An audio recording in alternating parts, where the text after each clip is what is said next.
yang kita hadapi hari-hari ini adalah ketika ekonomi tanpa institusi. Coba dipasang layarnya. Apa yang terjadi? Mencederai proses, menyisihkan warga, dan merusak lingkungan ketika tanpa institusi. Coba lihat slide berikutnya. Saya berikan gambaran di sini. Ini adalah sebuah kesimpulan atas studi di banyak negara. Judulnya Mengapa Sebuah Negara Gagal. Ini ditulis oleh Darren Acemoglu dan James Robinson. Di sini dibagi dua. Negara yang inklusif dan ekstraktif. Teman-teman bisa lihat nih. Yang kanan dulu ekstraktif. Institusi ekonominya konsentrasi ekonomi di elit. Yang kedua, pasarnya menguntungkan elit. Yang ketiga, terbatasnya akses ke sumber pendidikan dan sumber daya yang lain.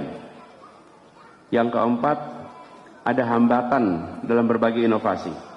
Ini kalau kita lihat di dalam sebuah negara yang ekstraktif, kita menyaksikan minim perlindungan haki. Tapi negara yang inklusif, seperti apa negara inklusif ekonominya? Akses luas ke perekonomian. Playing field itu artinya kesetaraan kesempatan di dalam berbagai sektor perekonomian. Lalu ada akses yang merata pada pendidikan dan sumber daya. Tadi disampaikan juga salah satu poinnya. Kemudian ada dukungan inovasi, ada perlindungan untuk hak asasi.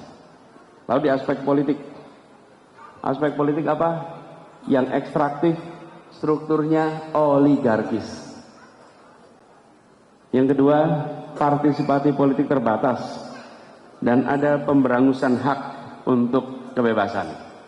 Mengkritik bisa diproses hukum, mengkritik bisa dibawa ke dalam ranah kriminalisasi. Kemudian sistemnya cenderung korup dan minim akuntabilitas. Yang inklusif kita tahu, strukturnya demokratis, partisipasinya luas, dan ada perlindungan hak kebebasan, dan rule of law, serta transparan, pemimpinnya akuntabel. Kita berkeinginan, di dalam garis perubahan itu, membawa kebijakan-kebijakan negara menjadi sebuah negara yang inklusif, agar negeri ini tidak menjadi negara yang gagal, tapi negara yang berhasil dalam memakmurkan dan menghadirkan keadilan. Bagaimana rutenya? Rutenya kita ingin meluruskan paradigma dari institusi yang ekstraktif menjadi inklusif.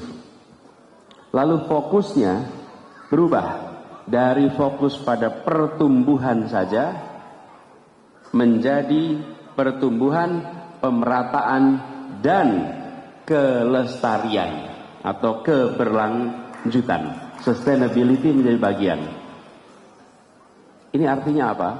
Bukan hanya konsentrasi membesarkan kuenya, tapi juga memastikan potongan kuenya dirasakan oleh semua. Kalau fokusnya hanya membesarkan kuenya, tapi potongannya tidak dipikirkan, maka yang merasakan perbesaran dari ukuran kue itu hanya sebagian.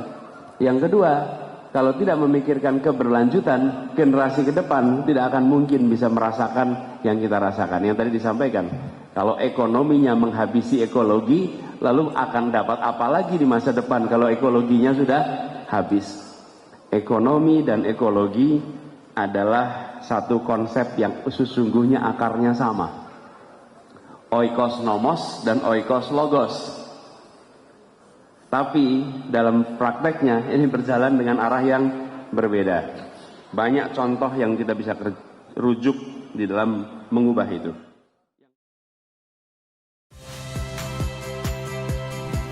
Saya Harjuno Pramendito. Saksikan program-program Kompas TV melalui siaran digital, pay TV, dan media streaming lainnya. Kompas TV, independen, terpercaya.